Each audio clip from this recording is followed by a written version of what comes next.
Boa tarde, pessoal. Meu nome é Rodrigo. Eu faço parte do time da economia aqui da SMI Consultoria. Eu vou falar um pouco com vocês hoje sobre o cenário econômico para essa semana.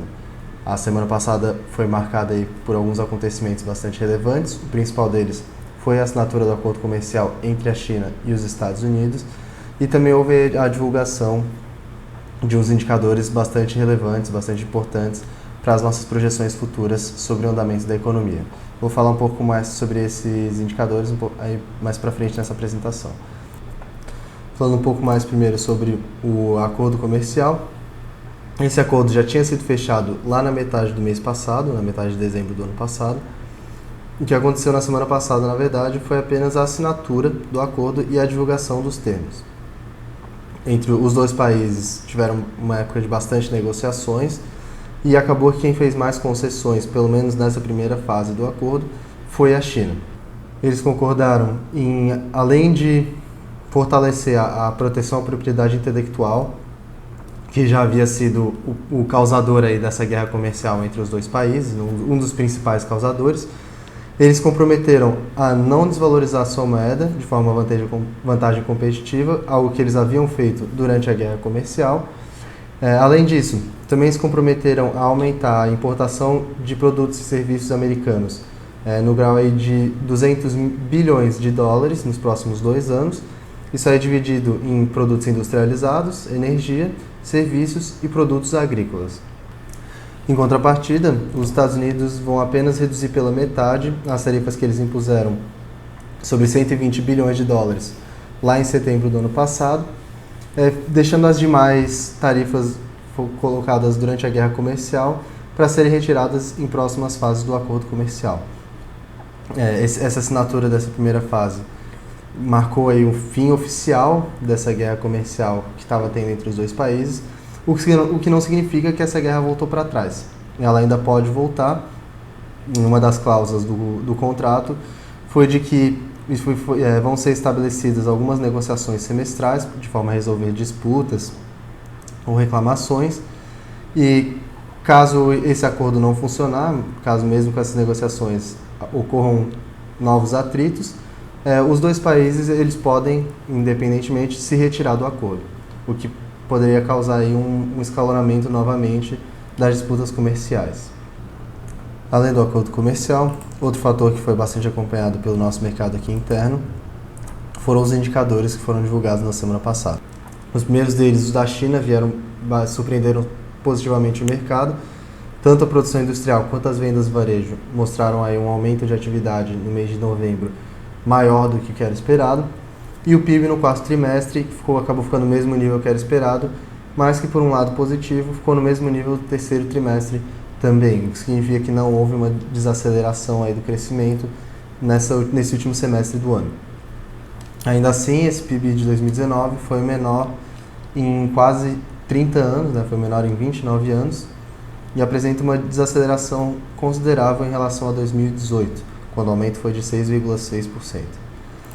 Já nos Estados Unidos, os dados vieram piores do que era esperado, o que acabou sendo visto de maneira positiva aqui pelo Brasil. A produção industrial era esperado uma queda aí de 0,2%, foi observada uma queda de 0,3%. As vendas no varejo ficaram mais ou menos no mesmo nível, que não era um nível já muito bem visto.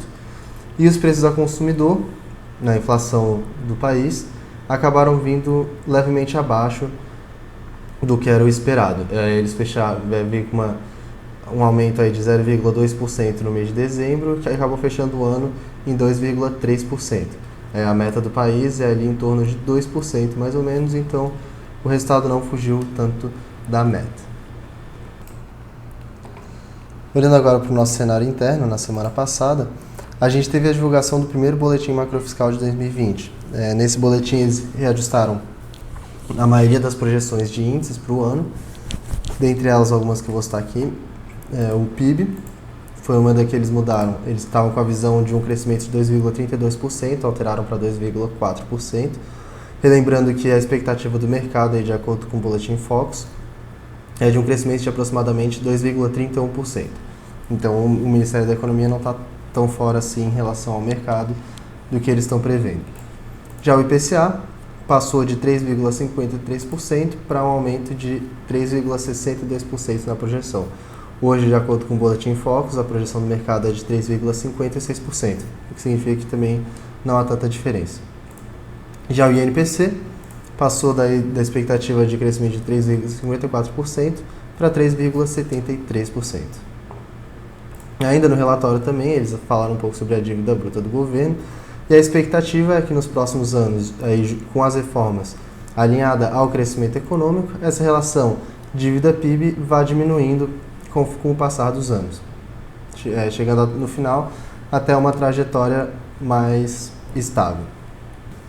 Eles terminam o relatório afirmando que é essencial manter a trajetória do ajuste fiscal para que a gente consiga manter esses juros baixos e continuar estimulando o crescimento.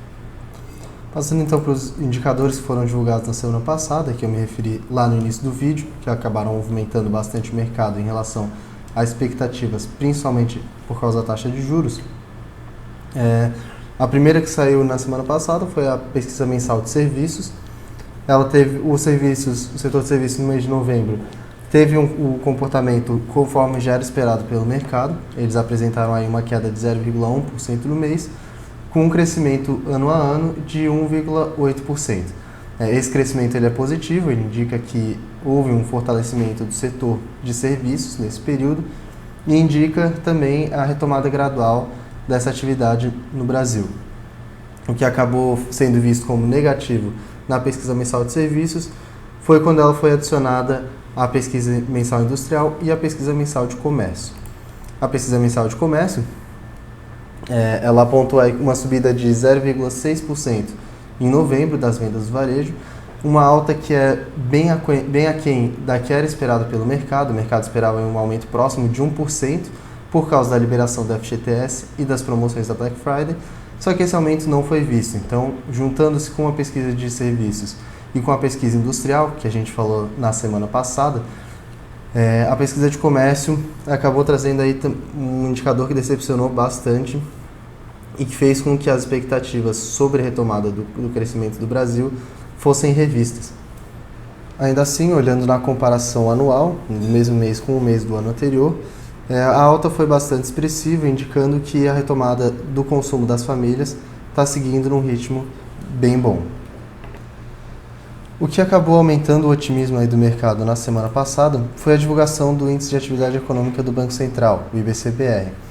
Esse índice ele é considerado uma prévia do PIB, então se esperava, tendo em vista aí os resultados negativos, resultados abaixo do esperado das outras pesquisas que indicam a atividade econômica, se esperava que esse índice fosse negativo também no mês de novembro, que ele tivesse um resultado negativo. O que acabou não acontecendo, acabou que ele teve um aumento de 0,18% no mês de novembro, aproximando não só a expectativa do crescimento do PIB de 1%, como também aumentando o otimismo do mercado em relação à retomada do crescimento econômico. Juntando aí todos esses indicadores, todos esses elementos que eu comentei aqui no vídeo, a semana passada foi uma semana bem positiva para os investimentos, principalmente relacionados à renda variável.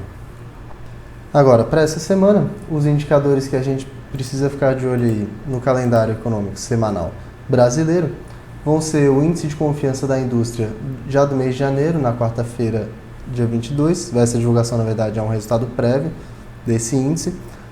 E na quinta-feira, do relatório mensal da dívida pública e do IPCA 15. Também durante a semana vão ser divulgados a criação líquida de empregos formais pelo CAGED e a arrecadação federal, as duas em relação ao mês de dezembro.